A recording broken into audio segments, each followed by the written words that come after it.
The freedom that individuals feel of being able to work when they want, how they want, in the best circumstances for themselves is incredibly important. That autonomy is just fundamental to how we feel about work and bringing our best selves to that work. And I think as leaders, we have to find ways to make sure our team does the same, right? And whether that's encouraging people to have cameras on when they can, taking a few minutes at the beginning of a meeting to just connect, just watching those numbers is like, oh, right, there's people behind here, right? There's actual humans here.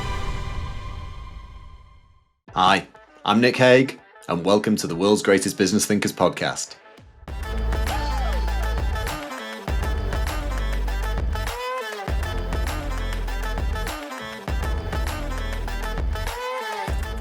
Amy Gallo is a workplace expert who writes about effective communication, interpersonal dynamics, gender, difficult conversations, and how to get and give effective feedback.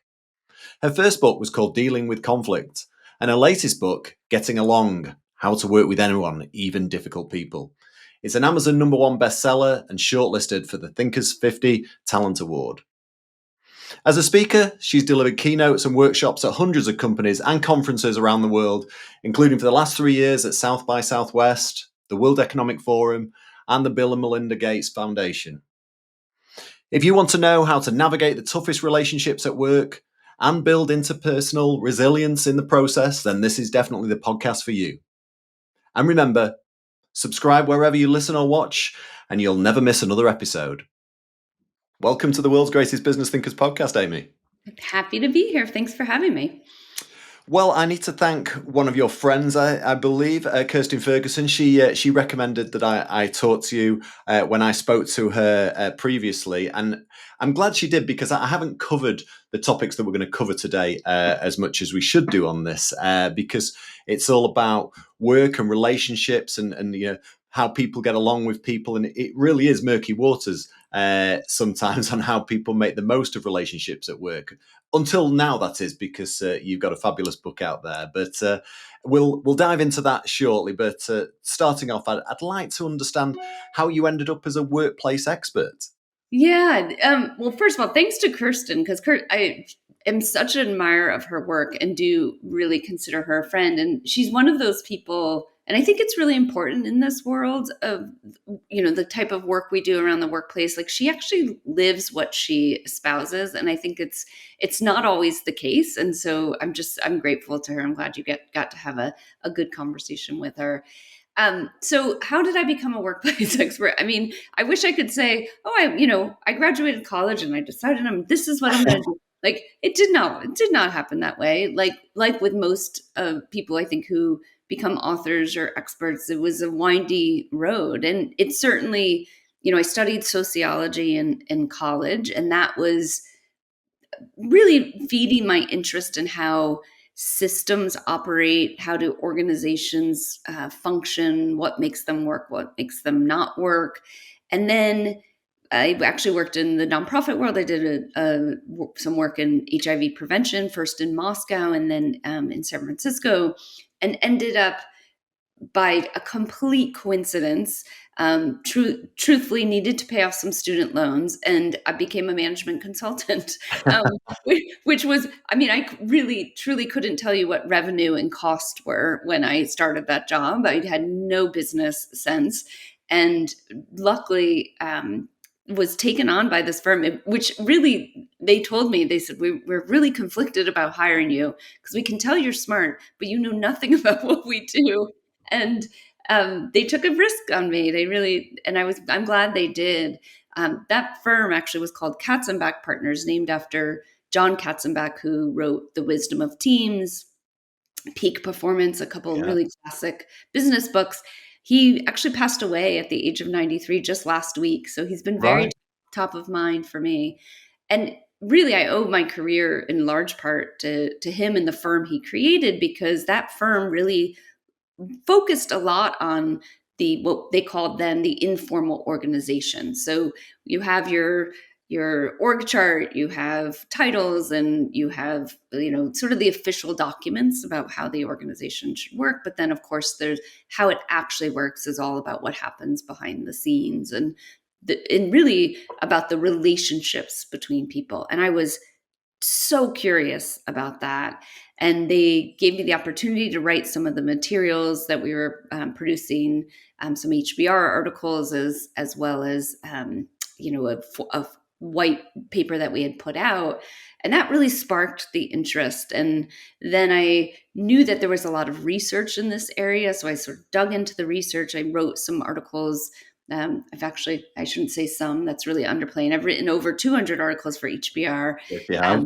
a lot of which were interviewing some of the world's most famous experts on these topics. And I really found a niche for myself of taking some of the academic research that is, about difficult conversations, about interpersonal dynamics at work, about how do we form relationships and really how do we repair them when they rupture, and taking all of that academic research and turning that into practical advice that anyone, even if they had never read an academic paper, could actually put into practice. So it really began from a passion, and then just having this opportunity through my writing of being exposed to some of the oldest but also the newest research around these topics.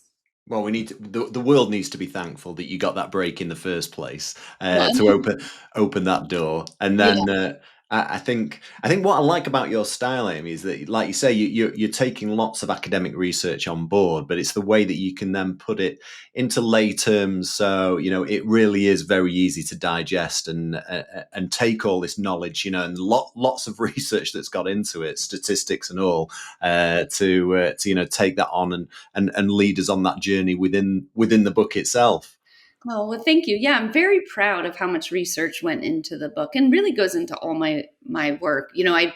Having been a consultant, I know so much of the advice out there is a consultant has an interesting idea, tests it with 2 or 3 clients, and is like, here's a framework. And not to say those frameworks don't necessarily work, but I really, having come from that world, I really value the evidence and the research that shows what works and what doesn't. And I also acknowledge that sometimes what works in research does not work in Yeah. real life. So, but making that bridge, that, and thank you for noticing that bridge is really what's important to me in everything I do. Well, the way that you've just talked so glowingly about that company, I'm not sure that you had many difficult experiences with people. Maybe you did, because there's always conflict within the workplace space. But your book is, or your most recent book, I should say, is called "Getting Along: How to Work with Anyone, Even Difficult People." So, what were your inspirations for the book, and why did you feel this topic was especially important for today's workplace? Anyone who worked with me at that firm, I'm sure, is smiling. If they're listening, they're smiling right now. They're like, "Oh yeah, we had our fair share of dynamics and drama." No, I mean, there's really, you can't. It's unavoidable. And in fact, I would argue that if you work in a place where there's absolutely zero conflict, you're not having difficult conversations, you're probably not doing great work, right? This is, it's not only inevitable that we are going to have conflict with people we work with, it's actually beneficial if it's harnessed in the right way. And actually, that was somewhat the impetus for my first book, which is the HBR Guide to Dealing with Conflict. And that was meant to be a straightforward, practical guide. You can really sit down and read that in 2 hours, 3 hours. And the problem was it's very generic. It's sort of how to deal with any type of conflict. And what I was finding was people were coming to me and saying, this is good, this is helpful, but I have this one coworker, right? And then they would just tell me these stories. And I became fascinated by the stories of, some were very simple issues, someone saying one thing and then doing another, or promising to follow through on something and never following through, or, taking the air out of a meeting, like bringing the energy down. So some were sort of straightforward, and then some were actually terrible stories, right? Of someone who went on vacation and their colleague took over their desk. Someone who I talked to this entrepreneur who had their co-founder didn't speak to them for 3 months because they left them off an invite to a meeting. I mean, really things that I thought, oh man. And I realized that the work I had put forward in the first book was helpful, but not exactly what those people needed.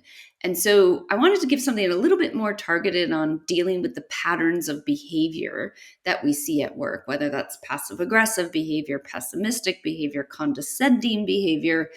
and give people, again, evidence-based advice based on that was more targeted to the specific situation that they were dealing with. And Yeah. so that was really what led me to writing Getting Along.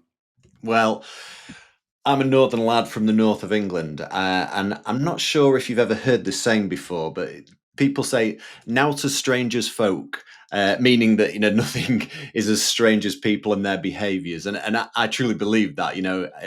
I have to say that probably the most time-consuming aspect of me running my previous company was probably dealing, with the people side of things and the dynamics that within there. So this is very much, listeners, a Bible that you can take that can guide you through those difficult situations. Yeah.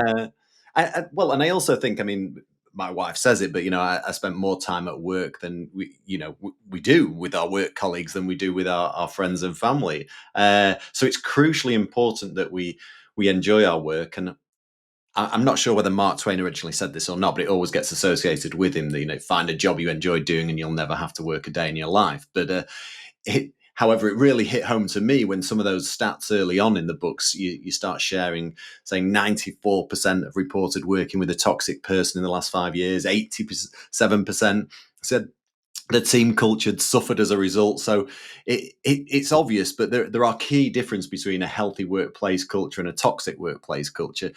Can you just spell those out? Yeah.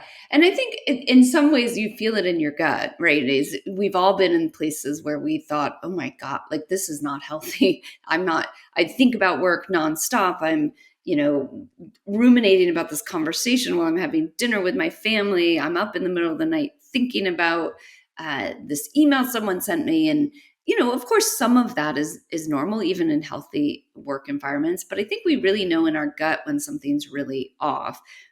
There are also some signs that, I alluded to this earlier. I really feel like if you feel like everything is smooth and easy and just going incredibly well, I think that's actually can sometimes be a signal that it's not the healthiest place, because it probably means people don't feel comfortable, maybe including yourself, don't feel comfortable raising tough issues, giving feedback, asking hard questions, admitting mistakes, right? All of the things we know feed into psychological safety. I think also really when things are very personal, when people, instead of me and Nick having a fight, or sorry, rather than me and Nick having a disagreement about how the work is, it's like, is Nick right or is Amy right? And whose side are you on? And, and it's, I actually came up in a time in my career where people are often advised, like, if you have an important meeting, have the meeting before the meeting to socialize the idea and have the meeting to follow up. And I have come to realize how actually toxic that can be, because then the meeting is actually not doing anything. It becomes this sort of kabuki where you're just, putting on a performance of what a meeting looks like. And so I think the real question to ask yourself is, do I feel like I can speak up here? Do I feel like I can give feedback? Maybe not to everyone. There's always going to be a boss or colleague or a vendor who you really, and this is what my book Getting Along is about, who you really just can't see eye to eye with and you struggle with and you don't entirely feel comfortable. But for the most part, do you feel like you can speak up and say what's on your mind and offer new ideas and push back? And to me, that's the most important thing when you're trying to determine the difference between a toxic culture and a healthy one. Yeah, I fully agree there, and you mentioned psychological safety. I think that is crucial, isn't it? Making sure that people feel comfortable in their environment, comfortable to be able to speak out, like you say, comfortable to disagree, because I think that way, you come to better ideas in some instances, and hopefully we aimed for that, that freedom of speech in our previous company, and it felt like a family. There was squabbles, of course there are in every situation. In fact, there was different generations that worked for my company. We had even there was a wedding between colleagues, but it was all about a safe environment for people to then produce that best work. And I think from that, you get retention as well. People feel loyal to the company, don't they? Feel That's loyal right. to the company because they feel loyal to the colleagues, and you Yeah, get more out of them that way.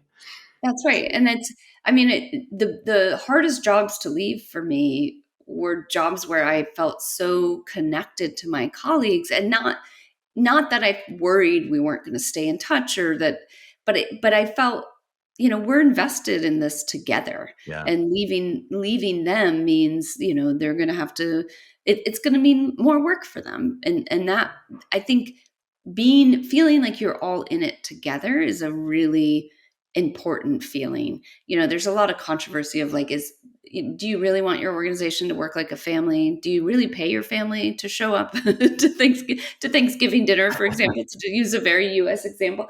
But you know, but I do think you want a sense of like, we're in it together and we have a shared identity and shared objectives. And that's the other piece I would say is like, are the individuals involved as well as the systems that they've created and they uphold, are they aligned at keeping people um, together instead of sort of creating unnecessary competition, creating all of that back channel conversation, the sort of drama and the noise? Or are the systems really geared to keeping us focused on our shared goals and objectives? yeah. And we were all, moving along. Everything was good, wasn't it? We know how to deal with workforce and then workforce problems. And then 2020 comes along, and COVID, and then the whole world changes. And here we are speaking, using technology, of course, and that's great. But do you think technology has resulted in workplaces becoming a little more toxic? And the reason I say that is just because this shift of always on culture, which probably was there before COVID, but it's just been exaggerated. Where working any time of day, we now can work remotely a lot easier. Yep. But co-workers can put more demands on us. Sending emails over weekends, in the evenings, or even whilst we're on holiday. Yeah. As with all debates about technology, I have really mixed feelings. And I think on the one hand, do I love to be able to take off in the middle of the day and, go see a theater performance with one of my kids, or even just go for a walk with a friend and know, oh, if something urgent happens, they'll find me, right? Like, absolutely. I think that gives me more freedom. And yet they can find me at any time of the day. And so I think there's two real issues when I think about how this affects the way we interact with our colleagues and how it can deteriorate our relationships. And one is that I mean, I was just saying this to my partner earlier today of like, I feel like constantly involved in 5 conversations at the same time, right? Because I've got some text chains going, a Slack message, and I'm talking to the person in front of me. And so that cognitive load, which technology increases really, by many, many fold, is not a great place from which to make rational, calm, emotionally regulated decisions. So if one of the 5 conversations I'm having at a time is with a condescending colleague who constantly cuts me off and is CCing the leadership in this, at my client organization, and saying things that are potentially demeaning to me, I'm because of the 4 other conversations, I'm not going to make good choices about how to handle that, right? I'm going to want to do it quickly, or I'm going to be rash, and so I think there's the cognitive load piece that's a real issue. And more, I used to think the most important thing in dealing with conflict, dealing with difficult people, different difficult situations, was empathy. And I could make a strong argument for why that is, but I've actually really come in the last year or so to believe it's actually emotional regulation. And the more we can handle our own negative emotions and make good choices despite them or because of them or with them, the more these conversations and relationships will grow stronger, and the more resilient we will feel. That is so hard to do. Emotional regulation is so hard to do when we are being dysregulated by technology all the time. Yeah, The second point I'll make about technology and how it relates to the topics I cover is that, you and I are talking, 3,000 miles apart yeah, or so, right? And which is lovely. We would never be doing this otherwise. But I'm a tiny little box on your screen right now. And at any moment, the technology could go, we could shut it off. And you, as much as I actually have to, I do this when I do interviews like this, or I have a meeting like this, I have to remind myself, Nick is a human, right? Because it is very easy to just see it as a screen. And Yeah. I think our brains naturally do that. And there's this sort of, we know from the comments section on any website of like how horrible we can be when we can hide behind a screen. And when I think about all of the meetings that people attend where they don't even have their screens on, they're not even seeing a face, we don't feel human.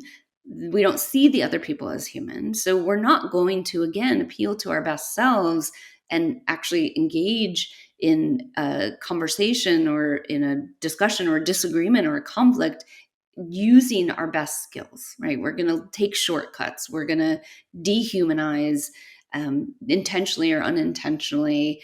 And we're going to easily forget what matters. And to me, what matters is remembering the humanity at work, because that's everything is based on relationship. Yeah. Yeah. Well, specific to that, and Amy, what are the best strategies do you think to maintain this collaboration or trust with your team now that there is this more remote or hybrid working that is the norm for a lot of workers? Yeah, I mean, you would think based on what I just said that I'd be like, get everyone back in the office, all face-to-face meetings. I'm actually not. That is not my perspective at all. I think again, the freedom that I think individuals feel of being able to work when they want, how they want, in the best circumstances for themselves is incredibly important. That autonomy is just fundamental to how we feel about work and bringing our best selves to that work. That said, when we work with with technology intermediating our relationships, we just have to be much more conscious of that. So like I said, I do use this trick of like, Nick's a human. Nick's a, like looking at your bookshelf, like thinking of you as a three-dimensional person with feelings. And I have no idea what the weather is where you are. Like just trying to sort of imagine some of those things, which is empathy, right? So it's really drawing on that empathy. And I think as leaders, we have to find ways to make sure our team does the same, right? And Mhm. whether that's encouraging people to have cameras on when they can, taking a few minutes at the beginning of a meeting to just connect. And I sometimes I'll do a speaking engagement where it's a large group, and they'll start it by saying 1 through 5. Lots of people did this during COVID, but like 1 through 5, how are you feeling today? And just watching those numbers is like, oh right, there's people behind here, right? There's actual humans here. And so, and then I think the other thing that we know from research is that when we're interacting with someone with technology as a mediator, is we make a lot of assumptions. So, if you were looking off camera every 2 minutes, I might think you're distracted, right? That's the story I might tell myself. But maybe the clock is next to you and that's how you're keeping track of time so you don't waste my time, right? So maybe you're actually doing something that's generous, but I think of it as disrespectful. Yeah. So we have to be really intentional about narrating what we're doing and why. So if I turn my camera off in the middle of a meeting, it would be really helpful to send a note to say, I'm not mad about what you just said. You don't have to say that part because that's what they might assume, but say, hey, someone's at the door. I'm just going to go quickly check what's going on. Yeah. Or like, just got an urgent email. I'll be right back. And then when you return saying this meeting's really important to me, that was a interruption I couldn't avoid. Yeah. It takes 2 seconds to do things like that, where you're just helping people interpret your actions, your body language, your facial expressions, the tone of your voice in the way that you intend and not the way that because we'll often have a negative interpretation if we can, because our brains are trying to protect us. They're trying to search for danger or threats. And so we want to make sure that we are giving people enough information to interpret our behavior appropriately. And that's, I mean, it's in some ways, it's just so simple of saying, even before you start giving someone feedback over Zoom or, or over the phone, is saying, here's my intention of giving you this feedback. So just trying to be really vocal and upfront about what your intention is so that you don't get misinterpreted. Yeah, no, great advice, and just being more human. I mean, I think when we, what most officers, rationalized their space, didn't they? So, not all of us could go into the work at one point, even if we wanted to now. Yeah. And I think when we used to have at my old agency, it was like one day a week where, us as the whole agency in the particular parts of the world, we go in and, we'd make sure that we did more team building stuff, more brainstorming things, just don't sit there answering those emails with your head in a screen, make sure that you connect with people, because that's what we miss on a day-to-day basis. And Yeah. well, everyone loves a free lunch, don't they? But I think when we get together for a lunchtime, it's talk you talk more about your home life, don't you, or what you did at the weekend, what your plans are for the upcoming weekend, and that really then starts to cement better relationships, stronger relationships moving forward with your colleagues. Yeah. And even I love we know that that sort of informal communication is really important to it's actually really important to how you do the work. It's oftentimes how we find out the information we need to find out in order to do our job better. It's often it's a way that we find out, oh, Nick's really good at this, I'll involve him in this project, right? It can be really instrumental. And it's also how we form those connections and those bonds. It's how what I talked to earlier of like this shared identity that we're in this together, we're actually moving toward a goal as a unit. And that informal communication is the hardest thing to replicate. And I actually work with a team that they started this during COVID, but they've continued it. One, they were just trying to get people to have informal virtual coffees, so they were staying connected. And what they did in order to do that is they actually did everyone who wanted to be involved, which was, I think, was about 90% of the team signed up to be either receive coffee or tea. And then you got a partner who you sent your favorite coffee or tea to. Right. And then your coffee or tea, like then it gave you a thing to talk about when you get it. It's like, oh, I love this bag of coffee, or like this tea you picked out is great. And it was just a way to get people to connect on something that wasn't necessarily about work. And I participated in a few of those coffee dates, and we definitely talked about work stuff, but we also talked about, I've been looking at this bookshelf behind you for 3 months. Tell me about this book. I keep seeing that red book. What's on, Yeah.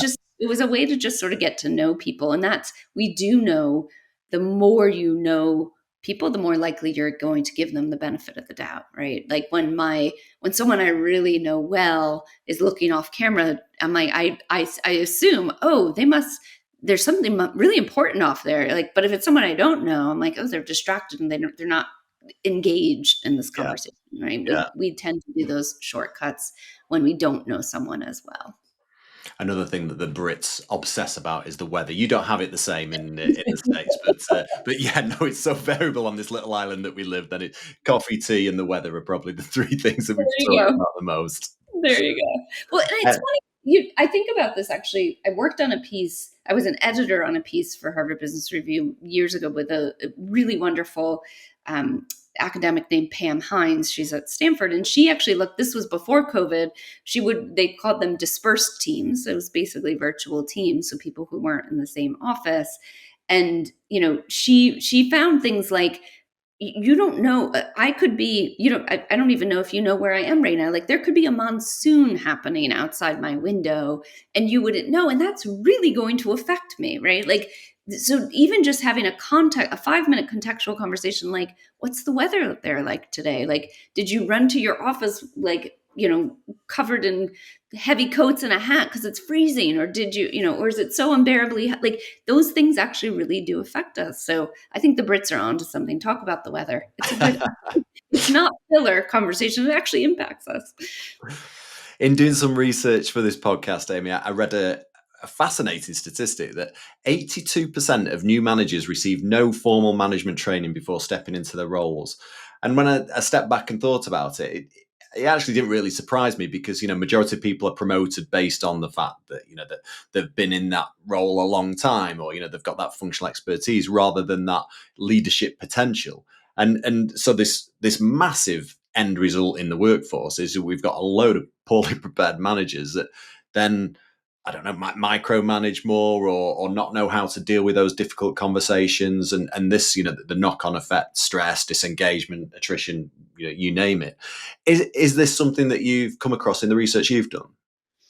I mean, apps like not only in the research are we seeing that a huge number of managers who say they're not equipped. But there's two other things that one, the lived experience is like, so many people come to me to talk about their managers, right? They're really, and it's sometimes and I don't obviously do this, but I just want to be like, can someone give that person some training? Like, just please, just the basics of how to be a manager, because they're often just thrown in. And again, like you said, they assume because they're good at a job, they'll be good at managing. Those things are not at all correlated. We know that.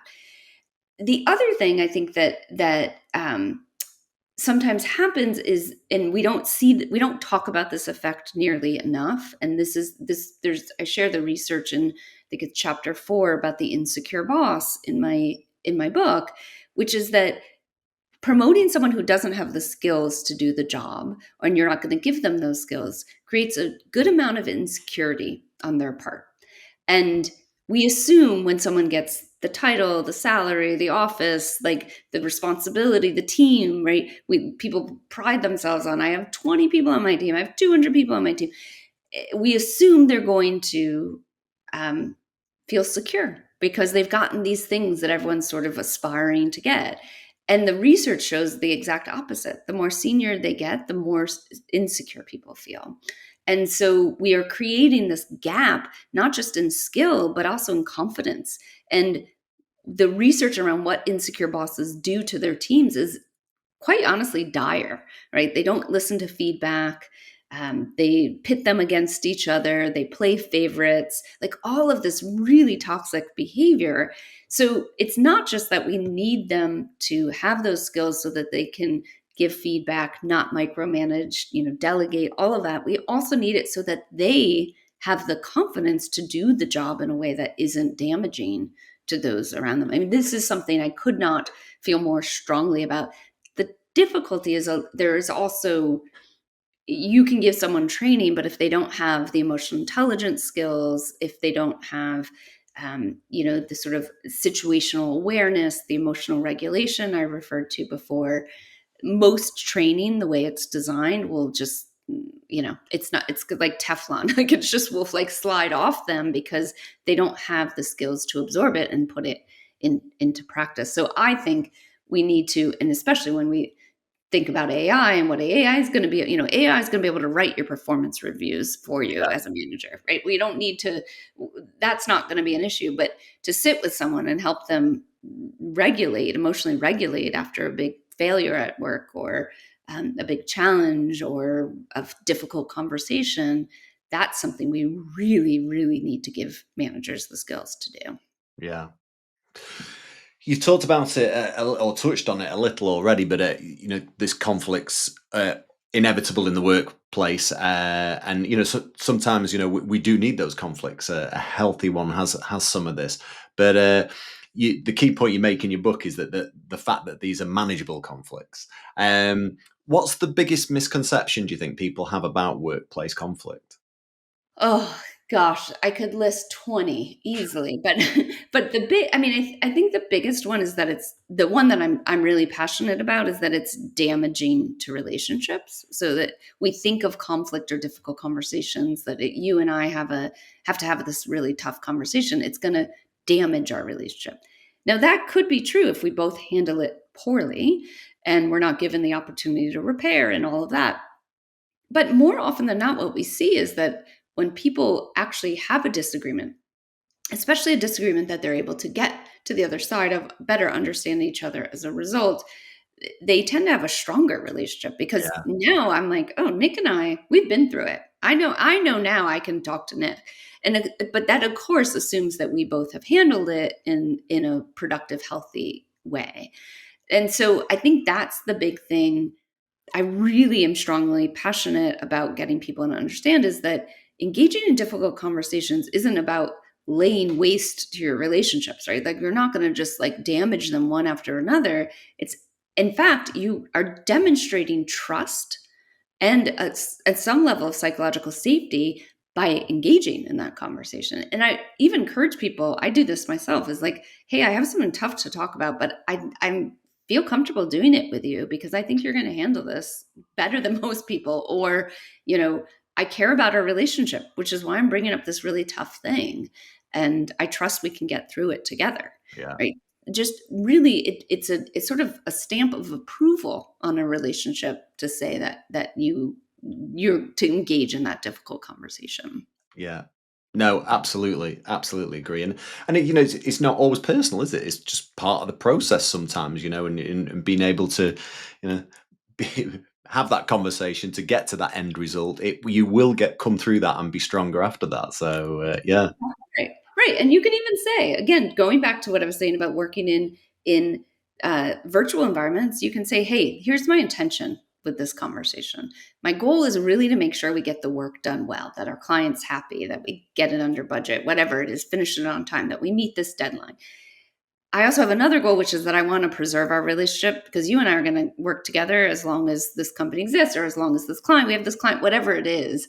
And I think we can do both those things. yeah, Again, just trying to make clear, because if you just launch and go, okay, hey, Nick, we got an issue, right? That's going to, and maybe eventually we get to that point. But if the person doesn't know what your intention is, they're going to interpret it negatively. Like, ugh, Amy's just always looking out for herself. All she cares about is looking good to her boss. So you give them the information about why you're raising this issue. yeah, yeah. My mum, she always said to me, she still says it today, but she always says, never let the sun go down on an argument. I.e., make sure if you if you don't deal with it by the end of the day, then that anger and resentment can build over time and can seem bigger maybe. And in the morning, it might just mushroom into something that's a lot bigger than it need be. But in your book, you disagree with this, and you say that getting a good night's sleep is actually exactly what you need to change your mindset. And I really like this and could get it when I read it. So I have had these conversations with my mum since about that. But can you expand on this for our listeners? Well, as a mom myself, I have to say I don't ever like to disagree with a mom because especially advice they've given their children, because children never listen to their mom.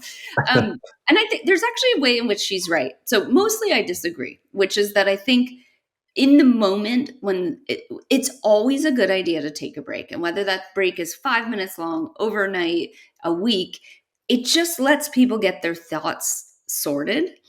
And I think you show up to it as, there's a few things I ask myself before I'm about to have a difficult conversation, whether it's with my mom or whether it's with a colleague or a client is, am I rested? Am I fed? Am I hydrated? Like just the basic things. The difference between the quality of the conversation without those with those things and without those things is huge. And anyone can, I mean, there's lots of science behind it, but I think we can all personally attest to like that conversation where you were tired or stressed out, or your phone was blowing up about something, and you have engaged in this argument that later you're like, I don't even care about that. Why did I do that? So I think it's a way to let the emotions actually resolve. And I tell this story, and I think it's chapter 2, where I got an email. It's not worth going into, but I got an email from someone that was really condescending and rude and sort of challenged my view of myself. And I had all these things of like, I was like, if I had responded right then, I would have escalated the situation 500 times, made it worse. And I actually, did lose some sleep, and I spent some time in the middle of the night thinking about all the other things I could say. But my brain was also a little bit in problem solving mode, and was able to think it through a little bit more. And I certainly noticed this. I'm a big fan of the apology. So certainly you're going to have disagreements. You're going to say things you wish you didn't say. I mean, this is so true as a parent. It's true as a partner to someone. It's definitely true as a colleague of like going back and go, ooh, God, I wish I hadn't said these things. I still feel strongly about this. And this is still really important, but I shouldn't have handled it the way I did. Like, I just think, and you can do that after a good night's sleep. The way your mom is right, though, is that what you don't want to do is get into what a colleague, another conflict expert, Leanne Davey, calls conflict debt, which is that you put off the conflict because you're afraid of engaging in it, or you're just sort of crossing fingers and hoping it will resolve itself. And the problem just gets worse and worse and worse, right? And then you get into the like, you finally bring it to them, or you erupt in a meeting and they're like, why didn't you tell me, right? And then it's too big of a problem. So it's a balance between making sure you're in the best possible frame of mind, as well as the other person also hopefully has had a good night's sleep, is fed, is hydrated, all of that, but also not letting it fester to the point that it gets exacerbated. Yeah. Yeah. And actually, it's a good point you bring up there about understanding, are you well rested? Are you well fed?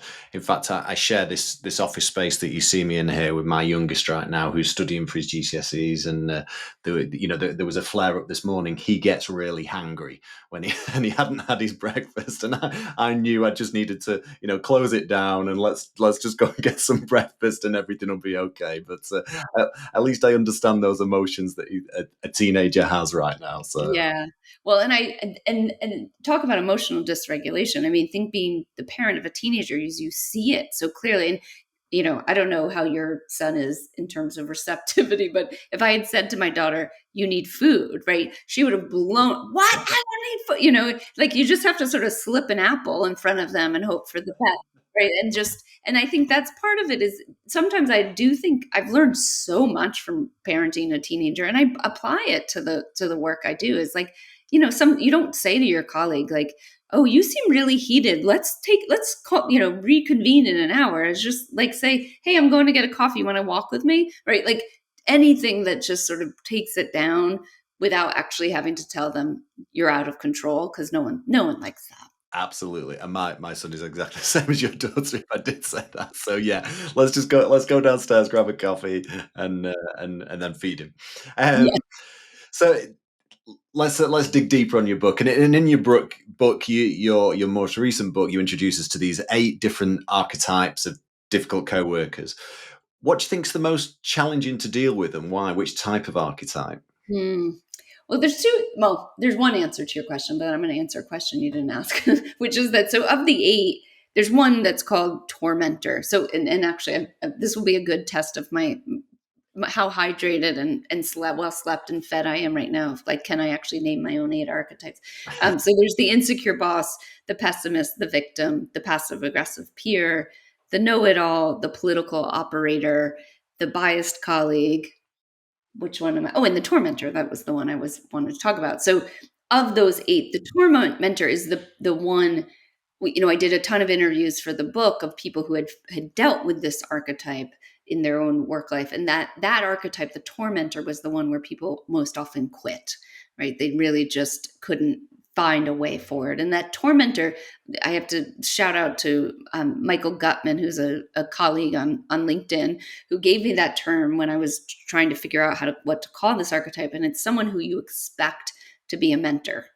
And, because you share an identity, maybe you went to the same school, you're both women in a male dominated field, or, who knows, you expect them to look out for you, but they actually do the opposite. They question your work. They assign you needless tasks. They it's a bit of like hazing almost, of like, I had it hard. You should also have it hard coming Yeah. up in this organization. And that one I think is really tough. Often the person's in a powerful position. It's also tough because you've been a bit shocked by like, wait, I thought I was getting one treatment and now I'm getting the opposite. So it's really hard emotionally to reconcile.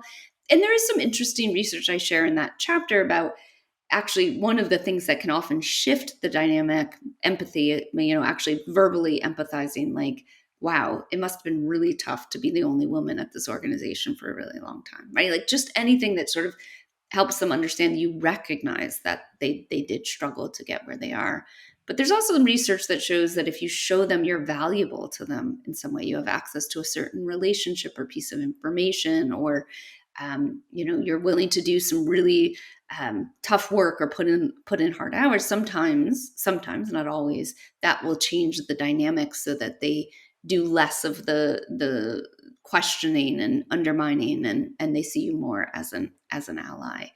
But it's that one is the one I think when people come to me and say, I think I'm working, and they list the behaviors of the Tormentor, I think, oof, this is going to be a tough road. Yeah. Um, The other one, the one that I will say I think is most common and also really tough to deal with, is the passive aggressive peer. And it was actually the first chapter I wrote for the book, because I could clock when I was doing talks around the first book about the HBR guide to dealing with conflict. I could clock in the Q&A. It was going to be the first, second, or third question of how do I deal with passive aggressive behavior, right? Someone who says one thing and does another, or you can tell is upset about something from their body language, but says they're fine, who just is not a straight shooter, right? For lack of a better term. And that's frustrating. I think we have better tactics for dealing with them. Number one, we know they tend to be really conflict averse. It feels the opposite, because they're creating conflict left and right, but they don't feel like they can be straightforward about their thoughts and feelings. So the more you create an environment and a team culture where that's allowed, that will lessen some of the passive aggressive behavior.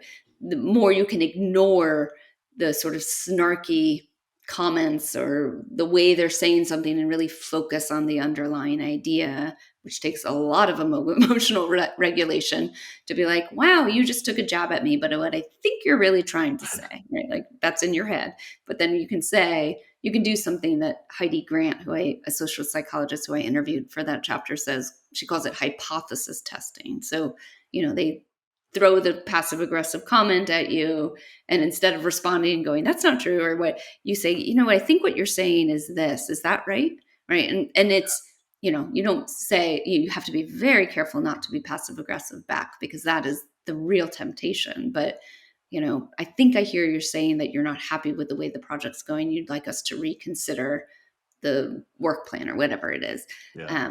And they might, the diehard passive aggressive folks will say, nope, that's not what I'm saying. Like, they'll sort of deny it, but you've actually then put them on notice that you're listening. And I think oftentimes that will help change some of the dynamic. Yeah. Yeah. I ran an agency for over 25 years, and so I could relate to all the archetypes, whether it from maybe my agency, but also from working closely with clients along the way. I think, and I could I've seen tormentors, I've seen the passive aggressive. I think maybe.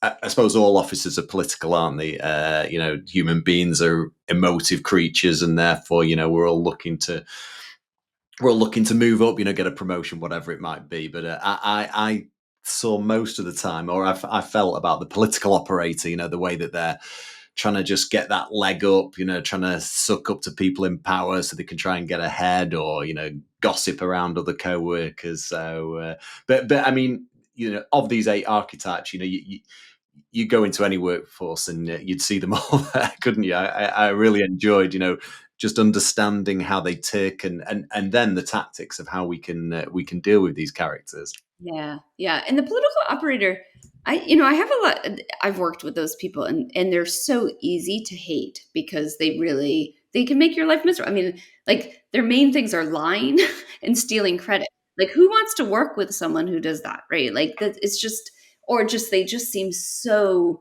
aggressive in how they sort of promote themselves, which for a lot of us is just so distasteful at the sort of, least, and actually damaging and harmful at its worst. And yet I have some sympathy for, because I think we actually create, referring back to our conversation about what makes a work culture toxic versus healthy, that sense of unhealthy competition, of like, really this sense of scarcity. There's only a few of us who can rise to the top. There's only, a certain amount of money for bonuses. There's only, like, which is sometimes is realistic, but that really creates that political operator behavior. And a good friend of mine, Ruchika Malhotra, another author, has a book coming out November 4th called Uncompete.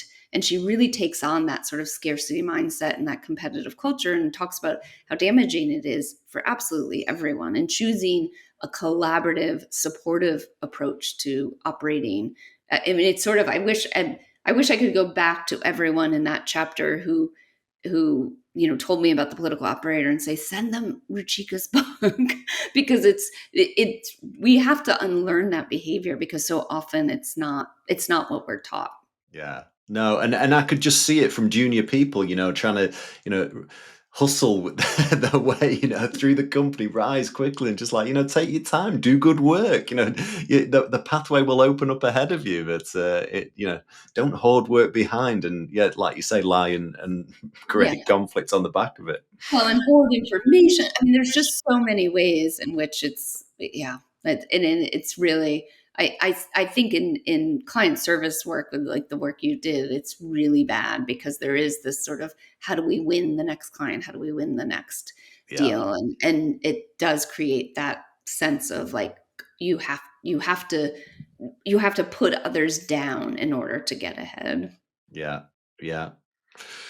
So, Amy, we know none of us are perfect. We're aiming for perfection, but we're not yet there. So we need to remember that it always takes two to tango with a problem, and you encourage readers to reflect on their own behaviours. They might actually be the problem themselves. How can someone determine if it's not them being the difficult person in a particular situation? Yeah. I mean, I think chances are you are playing some role. Like I think we'd love to just assign blame 100% one way or the other, but the chances are you're playing some role. And that's not to say you created the behavior. It's not to say you deserve the behavior. It's just, you know, looking at what you do and how you contribute to that dynamic, it can be incredibly helpful, in large part because guess what? It's so much easier to change your own behavior than someone else's. I think we all know that. So if you can tweak a little bit of how you interact with this person, like take the pessimist, for example, right? Pessimists think optimists are naive, right? So if you sit there and insist everything's going to be okay, insist actually, no, I think we should see this in a more positive, the pessimist is sitting there going, how could you be so stupid, basically, and so you're actually encouraging them to double down on that pessimistic behavior. While you think you're encouraging them to be more optimistic and hopeful, you're actually giving them more reason to pull harder on the tug of war game that you're having between positivity and negativity. And so even just a simple tweak of granting them their premise of saying, you might be right. Like this could go really poorly, or maybe our clients aren't at all interested in this new offering, or maybe this project does have some real flaws we need to address. What can we do about it? Right. So not saying, no, no, no, you're wrong. The client, we know from this, we know, like just saying, okay, I hear you. What can we do? So giving them a sense of agency. And I think that's just a small example of how you could tweak your behavior, and you might even be contributing. I mean, the passive aggressive peer, oftentimes they're behaving passive aggressively because we've made it clear we don't want to be disagreed with. And this is a caution to all leaders. If you have people on your team behaving passive aggressively, there might be an issue with how you have set the norms around conflict and difficult conversations. So is there something you can change? And at the same time, I'll repeat it because I think it's worth repeating, which is in no way have you caused this behavior, or do you deserve it? It's just simply how, it's simply how are you participating in it, and can you change a little bit of something to Yeah. make it better? Yeah. It is a very practical book, and you talk about 9 principles as nearer the end of the book, used to get along with anyone. Even these difficult characters that we're talking about in the book, and we've talked about empathy today already. Have you got any top tips in terms of how someone can cultivate empathy, especially when they're frustrated or angry with the other person that they feel that they're having the conflict with?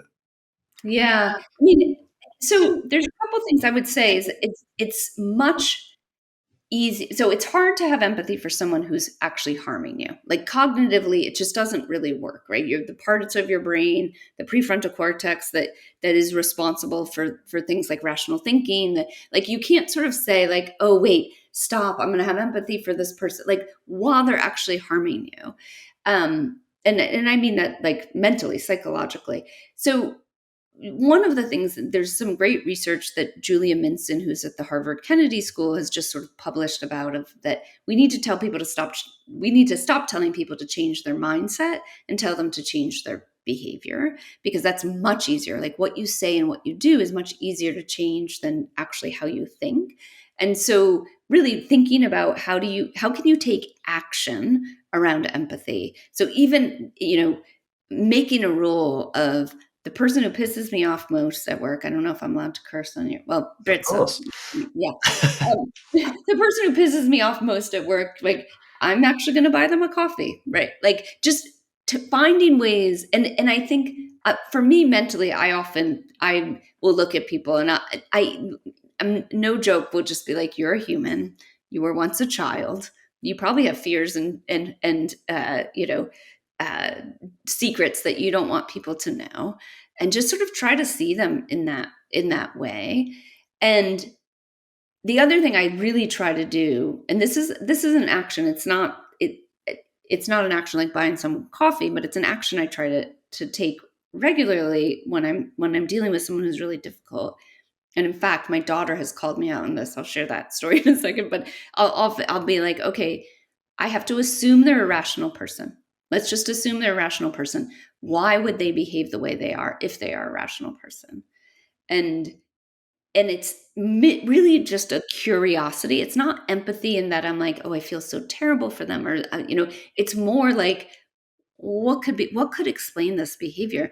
And my daughter called, she was having a conflict with a friend, a very close friend, and I knew they would get through it, but I was really trying to help her through it. And I kept saying, well, what do you think she's thinking? Well, what would make her behave that way? And she's like, I don't care. I don't want to talk about her. I want to talk about my feelings. And it was a good reminder of like, yes, we need to attend to our own feelings before we try to engage in this perspective taking.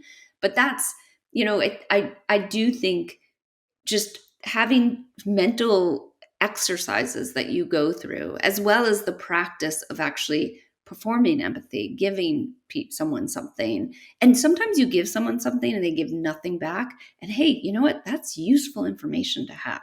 All right, now I know this person is really a taker, not a giver. I know now what I can get and what I can't get from them. And so, all of this is, sometimes I have people ask me questions of like, isn't this all soft and like, emotional? And I'm like, well, yeah.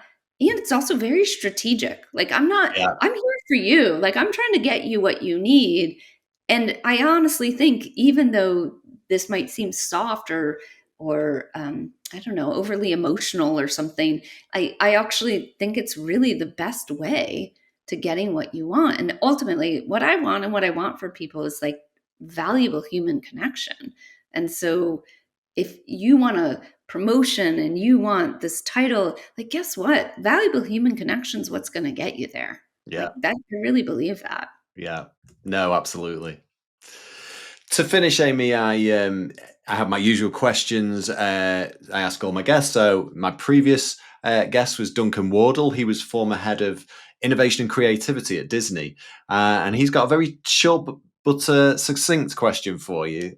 So he asks, in an ideal physical work environment, where should everyone sit? So we talked about this a bit earlier. I'm not a like bring everyone back to the office, in part because of what I mentioned earlier, which is autonomy. So Yeah. my sort of flip answer to this is wherever they want, because we want people to actually feel like they have control over their environment. It's really important for all sorts of things, emotional regulation, for collaboration, all of that.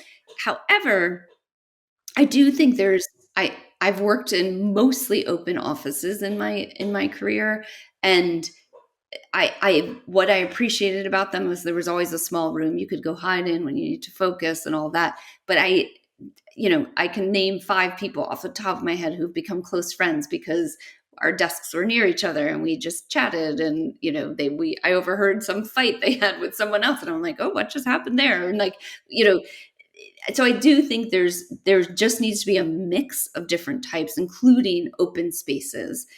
I worked for a place that relocated during my time there.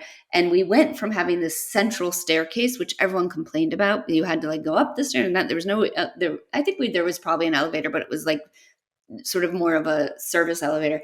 And everyone complained about it. And then we moved to a place that had elevators, and we realized we never saw our colleagues on the other floor because Yeah. you would just get in and go up to your floor, and that was it. And that central staircase, as much as we complained about it, was actually an important, like, people would come down and go, oh, hey, what's going on? And you could stop on the floor and you could say, it's just very different. And so I think thinking about these communal spaces is really important. Giving people incentive to participate them, coffee, food, putting something important in the office, the mailroom, whatever. Mailroom's probably not even a thing anymore, but putting something in central so that people have reason to run into each other is the most important. I think you were looking for a quick answer, and that was a long answer, but I would say the most important things are autonomy, some sort of control over where they work, and then some sort of central areas where people can gather. Yeah. No, well, and you said, sit anywhere, and actually sometimes don't sit, go for that walk, have a walking meeting, because actually when you're walking and talking, I often found that, you're freer with your thoughts that way, and you have better conversations that way. Absolutely. And there's research to show that, actually, Nick, especially when you're talking about difficult conversations, because looking someone in the eye can be intimidating. We actually Yeah. see it, our brain interprets it as a threat, depending on the person and what we're discussing. But side by side walking, you're not looking them in the eye. Like, Yeah. you're looking ahead. And that forward motion is also, I find, like, it gets us focused on the future and not sort of hashing out what went wrong. Yeah. Yeah. So the next two questions I've cherry picked. There was a lot actually, but I've cherry picked two questions from listeners. So firstly, this is David Long in Pittsburgh, and he asks, "I'm 26 and I've been promoted into a new managerial role, but I'm struggling to stamp my authority with my older co-workers. What advice would you give to help me navigate this tension with my team?" Yeah. Oh, so many That's people. not a quick. I'm sure No, that's not a quick answer. I'll do a couple quick thoughts. Like, number one, have confidence. So know why you are in that role. You were given that role for a reason. The more you question, oh, how can I manage older people? Or am I really cut out for this? Or the more they're going to pick up on that. So really get in the mental space where you have the confidence that you are in this role for a reason. So that would be number one. Number two, I would say watch out for generational stereotypes. So, and I mean that in, if you're going home and going, oh my God, I'm dealing with these Gen Xers, or I'm dealing with these boomers, and blah, blah, that just gives them permission to do the same, even if you don't say it to them. So just try to make sure that you're not stereotyping. And then I think I would just be very clear with them when in your one-on-ones, in your interactions and meetings, of what you can learn from them and what you have to give them. And as a manager, you have a lot to give them, right? Structure, resources, you can be an advocate for them in other rooms. Make clear they know that you're bringing value to them. And, and not in a like, do you know what I do for you kind of way? Like, no, but just saying, hey, I'm here to support you and I'm here to learn from you. So here's what I need to know in order to do my job well. And you need to help me also figure out how I can best support you. And just sort of keeping that dialogue open. Yeah. There you go, David. Fantastic advice there. I will say there's a great article. I think Jody Glickman is the woman who wrote it, because if you Google HBR and when you're younger than the people you'll manage, you'll find the article. And I think that there's some other great advice in there as well. Right. Okay. Secondly, slightly different question, but Wendy Gladstone, she's in Utah. She asks, I absolutely love the Women at Work podcast. How come you decided to bring it to an end? And do you think that there's a chance you'll ever bring it back? Because I miss it. Oh, I miss it too, Wendy. So for those I hosted the HBR's Women at Work podcast for 6 years. We published our last episode in July. I'm going to answer her second question first, which is, I don't know if it'll come back. I'm in the process of thinking about what I want to do on the podcast front. I might do something similar. I don't know. And I think HBR might readdress it someday. Right now, for HBR, it just wasn't a great business it wasn't they made a business decision, I should say, that it was an expensive podcast to produce. And while we had a really loyal audience, it wasn't actually a huge profit maker. And it was, and we had done it for a long time. And I think anyone who's done a podcast for a long time knows that sometimes you reach a point where you think, okay, are we repeating ourselves? Are we doing, and I think those of us on the team had different feelings about whether were ready to end or not. So it was sad for everyone involved because we had such dedicated audience. I mean, we have gotten hundreds of emails from women who tell us, I got this role because of you, or you listened to you while I was walked around my block a million times during maternity leave, or, it was really sad to lose those connections, but I think we'll find ways to continue to meet that need. And HBR is really dedicated to covering gender research, so I think there'll be ways in which that will come up. The good news, and maybe Wendy's already listened to every episode, but the archive is still there, right? Yeah. We've got over 200 episodes, so people can listen, or no, 130 episodes. I think we have maybe 150. I should know that, but you can always listen back, and it's actually given me, knowing we were going to end it this summer, I listened back to a lot of the previous episodes and I was like, oh, these are good. They are good. They are good. So listeners, I mean, stay tuned for my podcast, but no, they are good. So do dip back into those archives. Yeah. What's the best piece of business advice you've ever been given? Well, I mentioned at the beginning of our conversation, John Katzenbach, who is the founder of the firm, the namesake of the management consulting firm I work for, is really just so top of mind right now. I've been thinking about him a lot. And one of the things, it was not advice he gave, it was actually something he did, which is that in the middle of a meeting, this was early 2000s, and not in the middle, so at the end of a tough meeting, we were sort of deciding, the partners were relaying a decision the firm had made. But at the end of the meeting, he just said, I love you all. And it was the first time I had ever heard someone say that at work. Certainly the most senior person in the organization. And he really meant it. Like, it was like one of those things where you really felt it. And I think about it. I've been thinking about it a lot this week, knowing that he's passed, but I also it's something I think I've hopefully done justice to in my work, which is that we really have to bring our emotional selves, and people do better work when they feel loved. And that doesn't mean you have to say, I love you to you. In fact, I'm sure there's lots of people who would say, don't say that, please don't say that, but please show love. And what I mean by that is attention and care. Absolutely. And thoughtfulness. Yeah. And treating people as humans. Yeah. Yeah. I fully agree with that. Who would you like to hear on this podcast in the future, Amy? Who would you like me to reach out and invite? Well, I mentioned earlier, my friend Ruchika Malhotra has a book coming out called Uncompete. She would be a fantastic guest for you. She's and I'm so excited to get that message out in the world. I really think she's sort of starting a movement of like, how do we not compete and support one another instead? The other person, and actually I have her book right here, is Muriel Wilkins. She actually hosts the podcast Coaching Real Leaders, and she has this, it's not out yet. I think it's out next week. This is an early copy, but it's called Leadership Unblocked. And she talks about like the limiting beliefs that hold us back as leaders and what you can do about them. She was a frequent guest on Women at Work, and she's one of those people, like if I was, well, it's funny. She's someone, if like I got arrested and was in jail, I'd call her in a second because she can solve a problem. Like, but she's also very direct, and like, I find her advice to be so enlightening. And I mean enlightening in that, like, she sort of lights a path forward for you. So yeah, Muriel and Ruchika would be great guests. Well, consider them, but they're both going to be asked anyway, so hopefully we can work it into their schedule.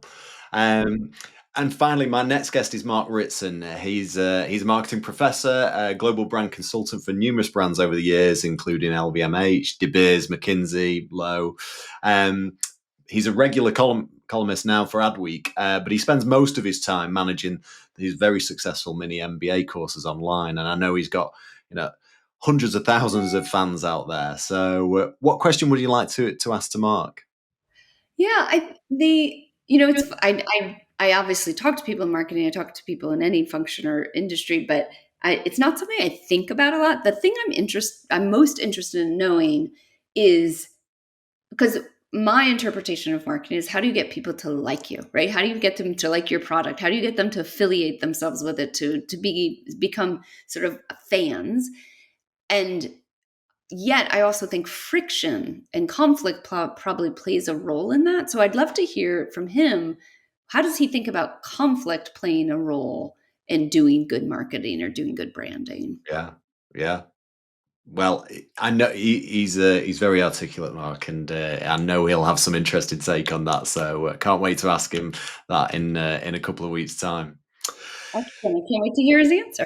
Well, Amy, I think your book is fantastic. I'm sure hopefully that's come through. Whether you're a manager being managed, you should buy this book. But what I love about it is that it's a self-help book to not only help with difficult people in your work life, but it shines a light on how to understand, difficult people in all walks of life. I mentioned it earlier, the keys to understand any type of conflict arises, it's between two people, isn't it, involved in the situation. So making sure listeners out there, understand your role within that particular area, and find that solution, even if it is a compromise. You cannot always blame that other person. And I think we didn't have time to talk about it today, but make sure that you look after yourself, look after number one as well.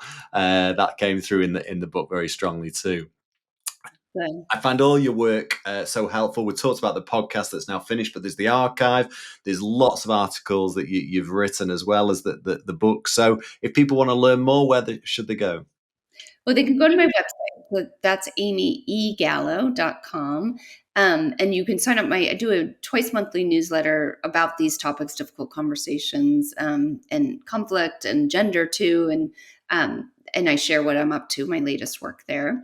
I also, on that site, you can also find reading lists. I've started putting together reading lists on certain topics like navigating conflict or searching for a job, really sort of anything that people might be interested in related to their career and professional life. And then find me on LinkedIn. I do a lot of posting on LinkedIn. I'm a big fan of the platform, so find me there and connect with me there too. Well, I need to thank you for all the work that you've done, and you'll have lots of people connecting in with you now, because it's so interesting. And just you shine that light on others as well. You be the person I'd call, I think, maybe if I was in jail, and hopefully to get me out to resolve those conflicts. So I would call Muriel and ask her what to do. Yeah. well, I'll be calling her too. I'll be connecting with her to get her on the podcast. But Yeah. thank you very much, Amy, for all your time today. It's been a fantastic podcast. Thank you, Nick. I really enjoyed the conversations. Thank you.